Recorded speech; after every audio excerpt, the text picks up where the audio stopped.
J'espère que Cavan va pouvoir zoomer sur l'appareil. Vous aurez, je pense, de la peine à voir, la mesure qui est ici sur l'écran. Il faudra me croire. Par contre, j'espère que vous voyez sur vos écrans cette espèce de microphone qui n'est rien d'autre qu'une sonde de mesure qui mesure la température d'air, la température de rayonnement, la vitesse de l'air et l'humidité relative. Et puis, on est relié, évidemment, par un câble à l'appareil qui est ici, qui contient l'électronique, contient en fait le modèle de Fanger sous forme électronique. C'est un vieil appareil, mais il est bien robuste.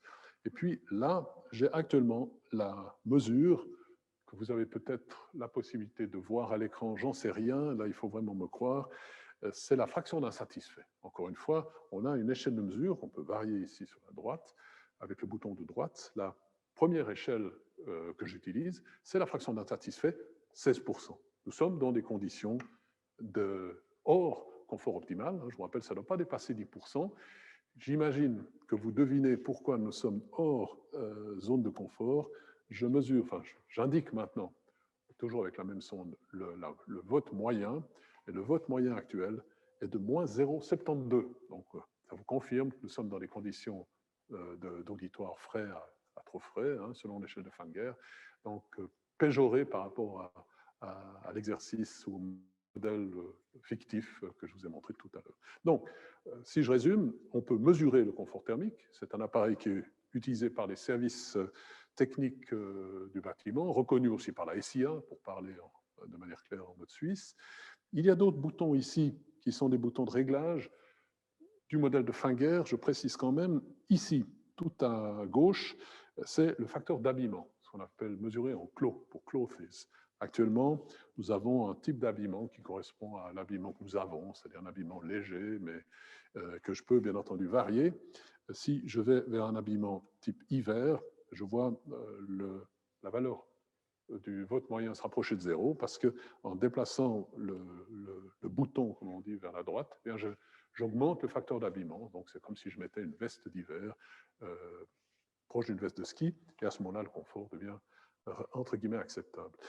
Le deuxième bouton qui est là, c'est l'activité métabolique. Donc si je m'amuse à sauter sur place ou à faire du vélo, là aussi je vais corriger par la production interne de chaleur, corriger l'inconfort thermique et retrouver un équilibre des flux de chaleur par, évidemment, le fonctionnement en pédalant, en faisant fonctionner les muscles qui vont eux aussi émettre de la chaleur, donc on va corriger. Donc il y a deux boutons, facteur d'habillement, activité métabolique, et un troisième qui est lié à la présence de vapeur dans l'air humide, que vous connaissez bien. Et puis, tout à droite, l'échelle de mesure, encore une fois, de l'inconfort thermique avec un vote moyen, du confort thermique avec un vote moyen de moins 0,71.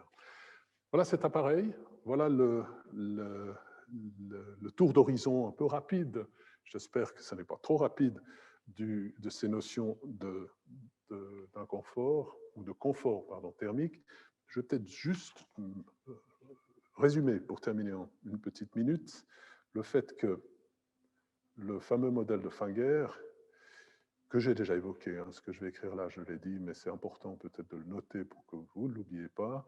Dans le modèle de Fanger, nous avons deux échelles de mesure, un vote moyen. À partir du modèle, on peut même parler d'un vote moyen prévisible. Même si l'auditoire n'existe pas, je peux prévoir à partir de modèles de simulation le vote moyen. Et la fameuse fraction d'insatisfait, on a même une prévision de la fraction d'insatisfait. Donc ce modèle de Fanger fonctionne très très bien en simulation numérique pour prévoir le confort dans une maison, dans un auditoire. Donc le vote moyen, je précise, 0%, on va faire comme ça, de fraction d'insatisfait n'existe pas. Ça, c'est ce que M. Fanger a démontré. C'est un peu la même chose pour les cours. Il n'y a jamais 0% d'insatisfait pour un cours. J'espère qu'il y aura pour celui-ci, peut-être. Le vote moyen, s'il vaut 0, on est dans des conditions de confort optimal, on a toujours 5% d'insatisfait. Donc, c'est encore une fois quelque chose qui est normal, c'est ce que Fanger a démontré. Et puis, si on est compris entre moins une demi, moins 0,5 ou plus une demi, ou bien si on est exactement à la valeur moins une demi, plus une demi, on a 10% d'insatisfait. C'est la limite acceptable. Et encore une fois, au-delà de cela, que ce soit pour le vote moyen ou que ce soit pour la fraction d'insatisfait, c'est inacceptable.